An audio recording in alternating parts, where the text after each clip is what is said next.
All right, today we're going to debone stuff and cook a turkey. First, we're going to cut the wings off because they're only used for the soup. So poke your sharp knife in the joint and separate it. Then just take your kitchen scissors, cut through the meat and Good for the cut that soup. off. We're going to set them aside, save them for the soup.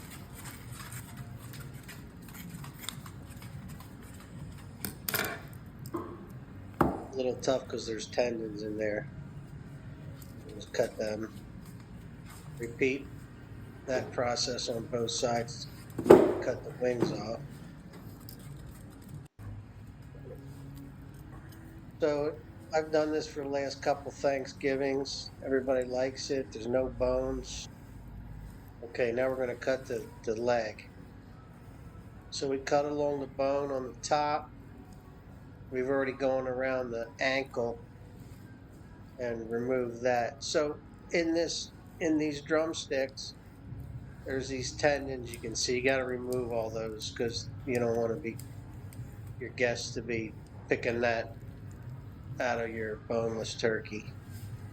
Just cut it along the top, along the sides, underneath. We're going to go underneath, cut the meat off the bottom of the bone. We'll remove all those tendons later.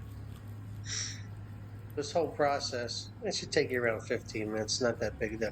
Everybody looks at it and goes, oh my God, that must have taken you hours. It only takes about 15 minutes.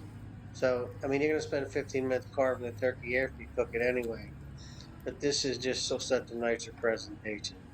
Okay, so now we're going to cut along the thigh bone of the turkey, cut along the top, cut the skin out of the way.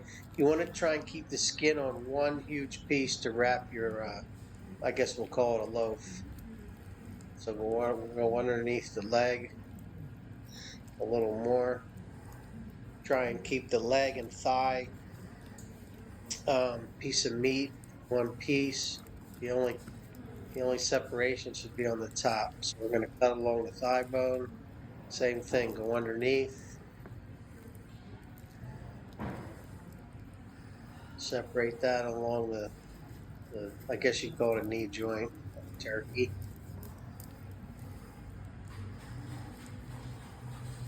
Just keep cutting along the bones. Try to keep the meat in one piece. So here's we're going to cut along the top of the thigh. Get the skin out of the way.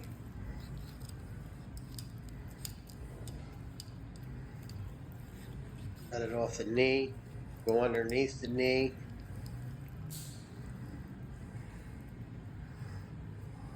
Now we're going to go up underneath the thigh bone.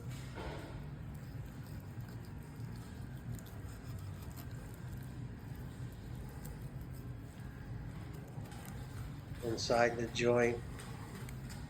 Separate that piece of meat. You can see where the leg's starting to be exposed. Now underneath the thigh, along the side, top of the knee. Repeat this on both sides. Now we're going underneath. And once we're done there, the whole leg will be out of the way.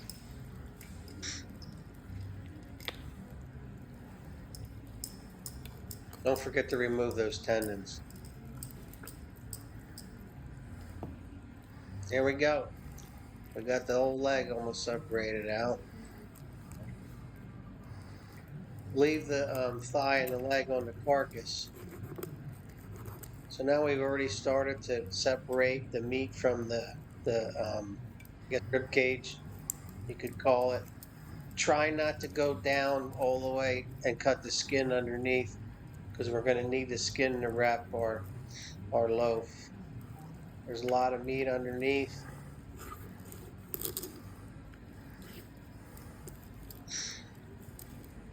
When you get to the bottom of that breastplate, be careful to separate the breastplate from the skin without cutting the skin. Just keep cutting along the sides.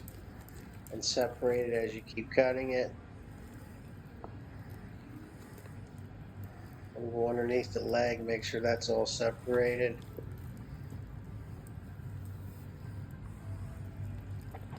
There you go. We got the legs out of the way. We got all the breast meat cut off the sides. Now we're going to go underneath.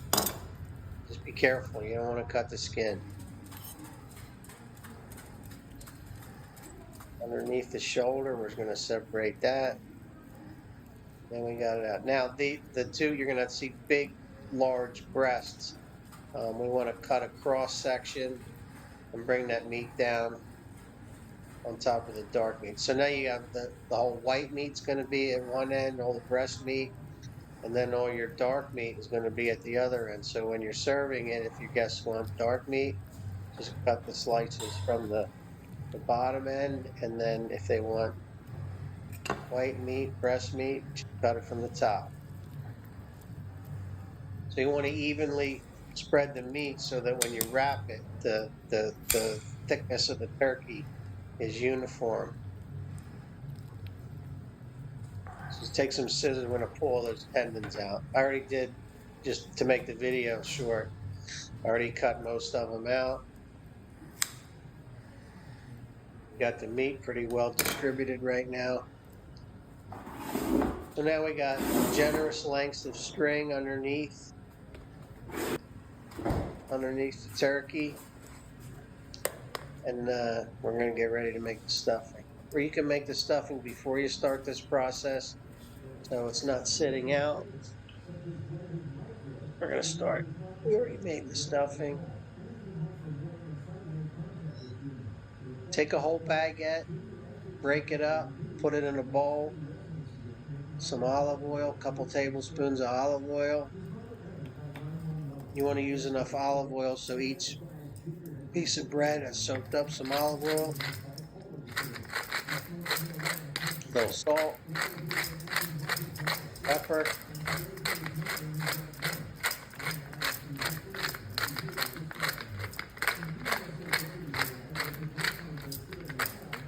batteries were dead in my electric grinder, so I had to use the manual one.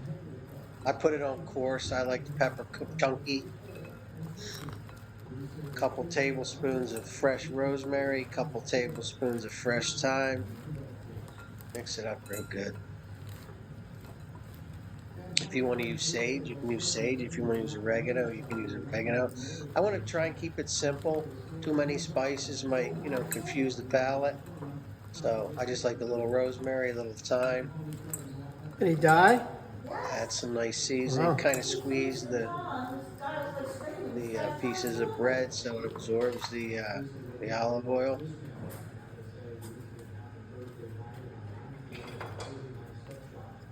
Okay, we're going to put it on a cookie sheet. Spread it out. Toast it at 400. Toast it till it gets a little dark, a little brown, a little crunchy. Spread it out. About 10-15 minutes should be enough just to toast it.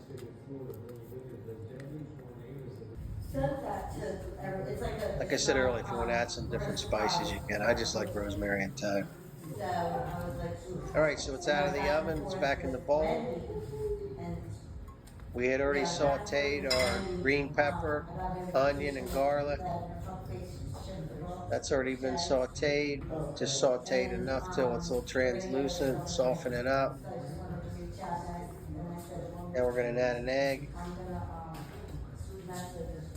Mix it up real good. Half a cup of celery. Third a cup of celery.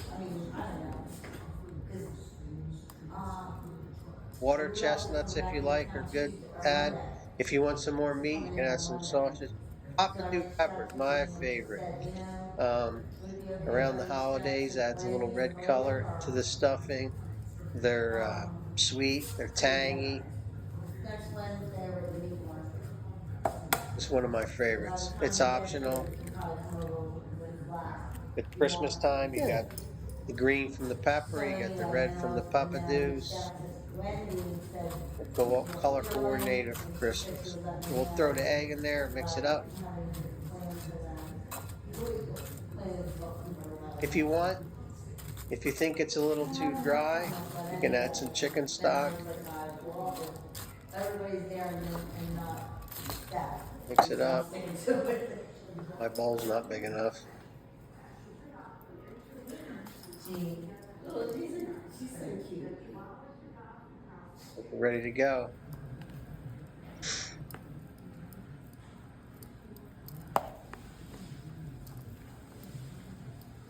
So spread it evenly along the top and the center of your boneless turkey.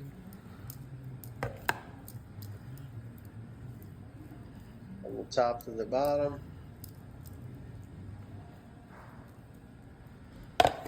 Now it's time to tie it up. You want to roast it at, I use about 300 till an internal temperature of 165. You have an instant read thermometer, you can put it in there. If you have a manual thermometer, our oven has a probe that tells you when it's at 165 for Thanksgiving. If you want to watch some football.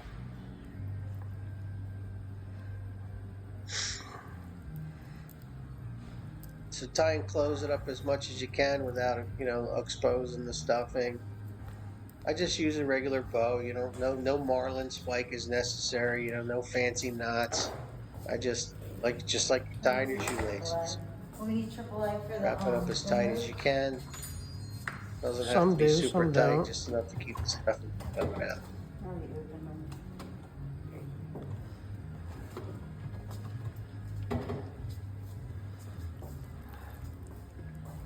So and that's all done. We got the dark meat end wrapped up. We're gonna go up to the top for the breast. So 300, it should take about, I don't know, about an hour for every 5 pounds. This was a 12-pound turkey. I think it took like 2 hours to reach temperature. You want to let it sit for 15, 20 minutes before you slice it up. When it's sliced, it makes a nice presentation. The turkey's I need on triple the A's for the outside, pepper the grinder. stuffing's in the center. You got an electric pepper grinder? Yeah, man. Pepper grinder and batteries. Yeah, I do.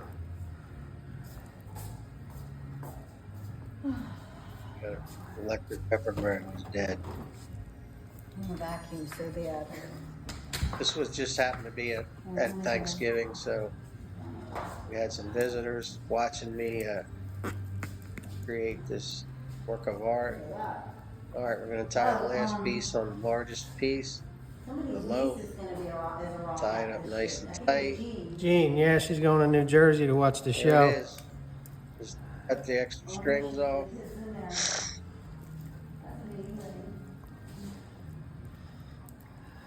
All right. Flip it over, wrap it in foil. After the first hour, if you want to brush some butter on There it is. Look at that. Check What it a out. work of art. So I hope you guys Yep. enjoy it as much as I enjoyed making it and sharing it. No. If you have any questions, leave a comment. I'll be happy to answer.